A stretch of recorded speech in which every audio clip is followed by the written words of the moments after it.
Hello students, कैसे हैं आप लोग। नेक्स्ट क्वेश्चन में 61 आपके सामने लेकर आई हूँ। मैंने आपको फोरफिटेड के क्वेश्चंस 8-10 करवा दिए हैं, जिसमें आपको मैंने 3 एंट्रियां सिखाई। अब उसी में मैं आपको 3-4 क्वेश्चंस प्रीमियम वाले लेकर आ रही हूँ। प्रीमियम को जब क्वेश्चन में देंगे तो कैसे हम सॉल्व करेंगे, क्योंकि एक पैटर्न अभी एग्जाम में 101% आने वाला है, 3 या 4 मार्क्स का, जिसमें से फोरफिटेड की एंट्री आपसे पूछेंगे। इसके बाद हम सीखेंगे फोरफिटेड की बैलेंस शीट वाले क्वेश्चंस। अभी 61 नंबर का क्वेश्चन मोस्ट इंपॉर्टेंट क्वेश्चन है, इसलिए इसको ध्यान से पहले आप रीड आउट कीजिएगा। यहाँ पे नंबर ऑफ शेयर दिया नहीं है, कहा गया है कि ए शेयर एक शेयर है, तो मैंने यहाँ नंबर ऑफ शेयर लिखा है 1। केवल एक शेयर की बात कर रहा है ये।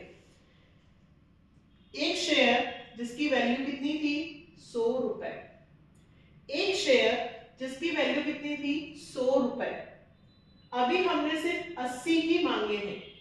अच्छा, इस क्वेश्चन में प्रीमियम जो है वो 10 रुपीज है। 100 का शेयर और 10 रुपीज प्रीमियम, यानी कि वैल्यू हो गई 110। बट हमें 110 से कोई मतलब नहीं है, क्योंकि 100 में से सिर्फ कंपनी ने 80 रुपए ही मांगे, और उस 80 में भी 10 रुपए प्रीमियम के इंक्लूड हैं। 80 में से including premium 60 pad up including premium. इसका क्या मतलब हुआ, मैंने 80 रुपए मांगे, उसने 60 रुपए दे दिए, तो उसने कितने नहीं दिए 20। कितने नहीं दिए 20। डाउन पेमेंट कितना हुआ बेटा 20। फिर से मैंने कितने मांगे 80, उसने कितने दिए 60, तो उसने कितने नहीं दिए 20। तो पॉलिसी रेनियल कितने का आ गया 20। इस क्वेश्चन में मेन क्या है, 80 में भी प्रीमियम इंक्लूड है, 60 में भी प्रीमियम इंक्लूड है। दैट मीन्स मैंने आपको पुराने वीडियोस में बताया था कि अगर प्रीमियम का पैसा सामने वाला दे देता है, यहाँ पे प्रीमियम का पैसा उसने दे दिया है शेयर होल्डर ने, तो हमें प्रीमियम से कोई लेना देना नहीं है। तो हम इस 80 रुपीज में से प्रीमियम को हटा देंगे, मतलब हम हमारा क्वेश्चन कितने पे सॉल्व करेंगे, सिर्फ 70 पे। और 70 में से 60 पैड अप है, तो 60 में से भी 10 प्रीमियम है, तो कितना पैड अप हो गया 50। मतलब मेरा क्वेश्चन 80 और 60 ना होते हुए 70 और 50 होगा। मांगे कितने 70, उसने कितने दिए 50, उसने कितने नहीं दिए 20। मैंने देखो दोनों में से प्रीमियम को माइनस कर दिया।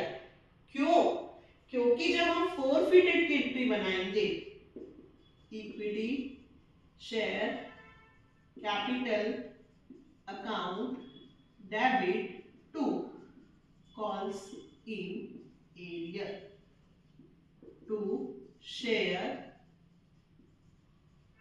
forfeited account। तो यहां जो हम लिखने वाले हैं वो 80 ना लिखते हुए 70 लिखेंगे, क्योंकि 80 रुपीज जो कॉल्ड अप है उसमें से 10 रुपए किस चीज के हैं प्रीमियम। और जब उसने प्रीमियम का पैसा मुझे दे दिया है, तो मैं फिर प्रीमियम को यहाँ क्यों लिखूं, क्यों डेबिट करूं। प्रीमियम को यहाँ तभी डेबिट करते हैं जब प्रीमियम का पैसा सामने वाली पार्टी ने नहीं दिया हो। सामने वाली पार्टी ने प्रीमियम का पैसा नहीं दिया हो, तो हम सिक्योरिटी प्रीमियम को यहाँ डेबिट करेंगे। इस क्वेश्चन में प्रीमियम से मुझे कोई लेना देना नहीं है, क्योंकि उसने प्रीमियम का पैसा मुझे पे कर दिया है, इसलिए मैंने 80 में से भी 10 माइनस कर दिए हैं, 60 में से भी 10 माइनस कर दिए हैं, और मेरा क्वेश्चन 70 से होगा। मेरी वैल्यू कितनी है, नंबर ऑफ शेयर मैंने कितना लिया है 1, यानी मैंने सामने वाले से कितने रुपए मांगे 70, उसमें से उसने मुझे कितने रुपए दिए 50, तो कितने नहीं दिए 20। उल्टा किया मैंने, 20 नहीं दिए और 50 दे दिए। कॉल सी एरिया में कितना आएगा 20 इंटू 1, और उसने कितने पे किए 50। जो सामने वाला व्यक्ति पे कर देता है वो कंपनी का क्या होता है बेनिफिट। फिर से समझाती हूँ, 100 रुपए का शेयर है, 80 कॉल्ड अप है, सामने वाले ने 60 दिया, लेकिन 80 में से 10 रुपीज की प्रीमियम थी, 60 जो पेड अप था उसमें से भी 10 रुपीज की प्रीमियम थी, तो 80 में से भी 10 माइनस किया, 60 में से भी 10 माइनस किया, क्योंकि मुझे प्रीमियम से कोई लेना देना नहीं है, क्योंकि प्रीमियम का पैसा उसने मुझे रिटर्न कर दिया है। नरेशन, कितने शेयर्स फॉरफिटेड किए हमने? 1, तो क्या लिखेंगे हम? 1 share is forfeited at the rate of 80 rupees called up. A share is forfeited at the rate of 80 rupees called up and 60 rupees paid up. आप चाहे तो और लिख सकते हैं, नहीं लिखेंगे तो भी चलेगा। अब आता है री इशू। री इशू में हमने उसी शेयर को 70 रुपीज में री इशू कर दिया है, फुल्ली पेड अप, मतलब वैल्यू कितनी है? फुल्ली। यहाँ पे वैल्यू कितनी थी?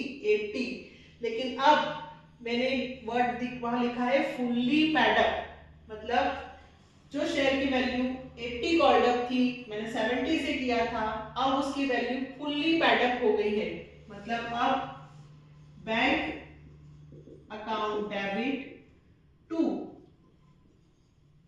Equity share capital account.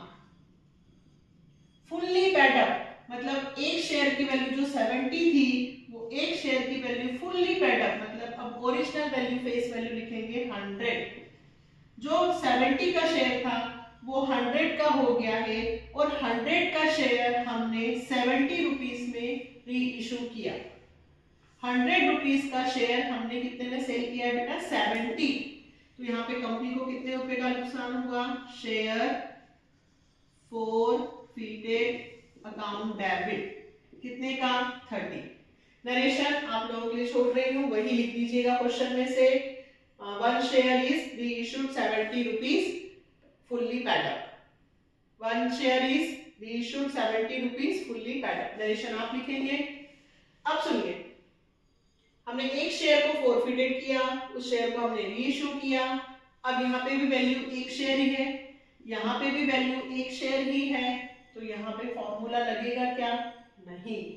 Direct इस फॉरफिटेड में से ये वाला फॉरफिटेड माइनस हो जाएगा और कैपिटल रिजर्व में जाएगा थर्ड एंट्री, शेयर forfeited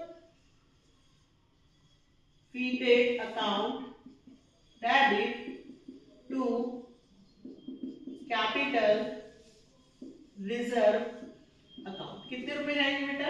इस 50 में से 30 माइनस हो जाएंगे, 20 रुपीज हमारे कैपिटल रिजर्व में जाएंगे। Share forfeited amount transfer to capital reserve, share forfeited amount transfer to capital reserve. बहुत ही ट्रिकी क्वेश्चन है और बहुत अच्छा क्वेश्चन है, एग्जाम में बिल्कुल आ सकता है। सिर्फ इतना सा ध्यान रखना है कि जो कॉल्ड अप मनी है और पेड अप मनी है, दोनों में प्रीमियम इंक्लूड थी, तो मैंने प्रीमियम को माइनस करके 70, 50 और 20 से क्वेश्चन कंप्लीट किया है। ओके, अगर नहीं आया हो तो फिर से समझा देंगे, कमेंट्स में आप जरूर लिख दीजिएगा, तो इस क्वेश्चन को एक बार और हो जाएगा। नेक्स्ट क्वेश्चन नेक्स्ट वीडियो में मिलते हैं। Okay, please like, subscribe and share जरूर कीजिएगा। बाय।